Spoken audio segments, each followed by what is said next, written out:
Hello, Mr. Pham Thai Kỳ Trung. We are Group F2, and I will present you our prototype of our second floor project. We are Group F2, including me and Min. As you can see here, is our choice of UI design.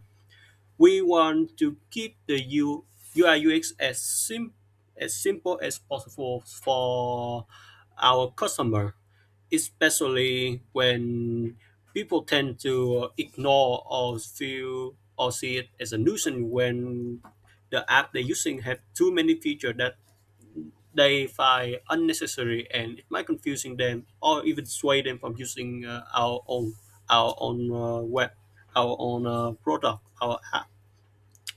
And scroll down, you can see there's QR code, so they can scan and transfer the fund, transfer the money before they are using the service. And here we have three options of booking. They can book a bike, they can book metro, and or they can choose shuttle. Here's the map to show where are the station are, so they can pick up. And each station also show on what vehicle that they can use. And here is the our simply AI, but be aware this is not a true AI. It's not a LLM, local LLM, but just a simple talking and replies function. It's not true AI. For example, if I ask for cheapest route, saying if we answer where what is the cheapest route, example, they take a e-bike from Thao Dinh to Ben Thanh for about 38 minutes, it costs 80,000. Or you can ask for fastest route, and it will answer you is a metro one is the fastest right now. Or you can ask something about how about CO2 saving. Here, it will answer you how much the electric vehicle can save on the CO2 emission gas. Now we return to the executive dashboard. In the executive dashboard, they will show our scorecard that include revenue, the ridership, the sustainability, and the business ROL. Okay, see, according to the three file that we generated from our dataset, that is the three Excel file, you can see the total revenue this year would be about 0.32 billion VND with about 10,000 trips, say about 14 tons of CO2 emission gas, and we have a churn rate of 15.6, which is more than we expected, and we expected to scale down to below 10%.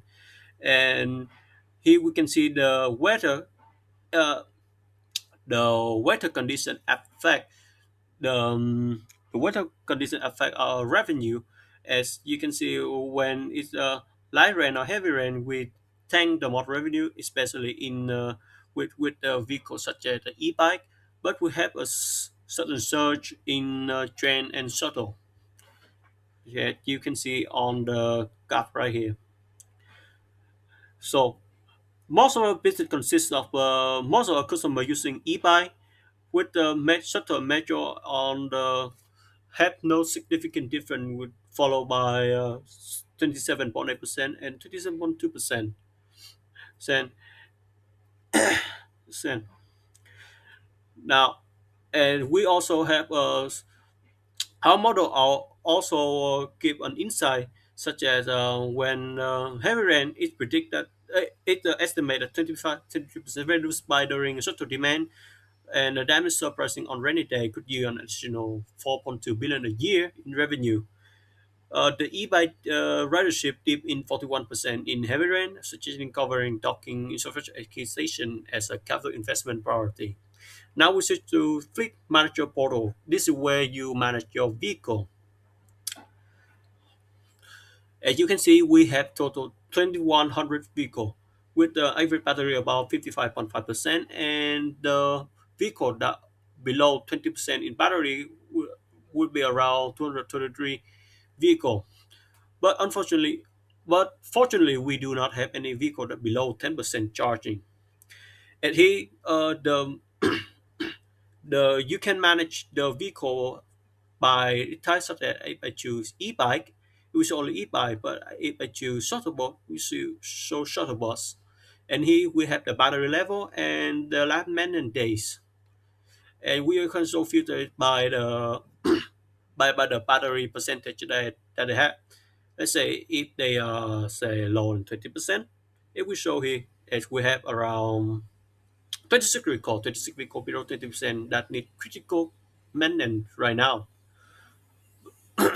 But we do not have any below 10%. So good. Or we can also search by ID.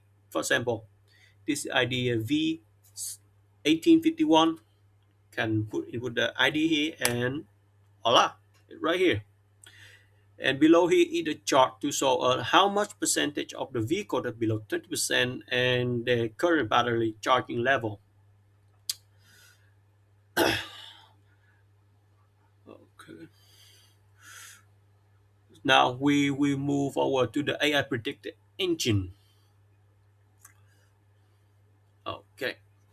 This AI engine only have the accuracy about 81.5% accuracy.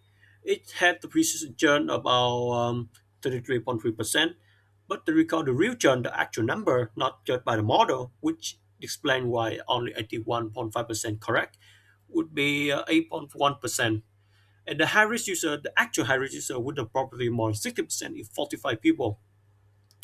And here, we also have the chart to show what is the more important, why the user churn.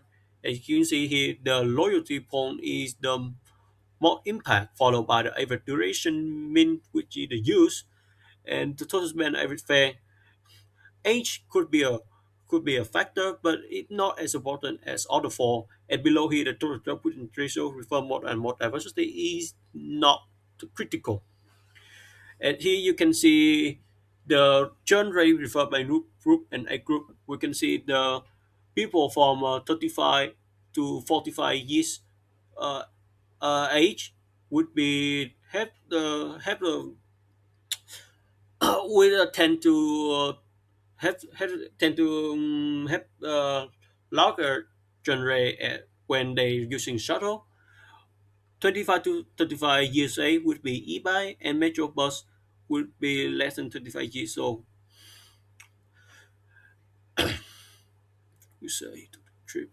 And the predicted churn probability right below, we can estimate it about 24.7%, which you can seem to be a low risk, but we expect it to lower in the future.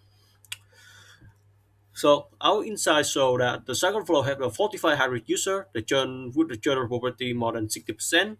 It deploying a targeted retention campaign such as a personalized loyalty boost or discount passive for cohort cloud to reduce churn by 15%, save would approximately 1.7 million in reacquisition cost per cycle based on average of the CAC of 25,000 down user per year. The top predictor loyal bond and total trips suggest a trip strict recruit program as a high ROI intervention, which means we can give the people who use the service frequently a discount or a point so they can in turn use it to account for the discount and ticket price. All the project will work on our right here our three Excel file that we can present that we use for our model for our prototype. And here is the form complete. So that's fine. This is the final ending of our presentation. Thank you, and I hope to see you again.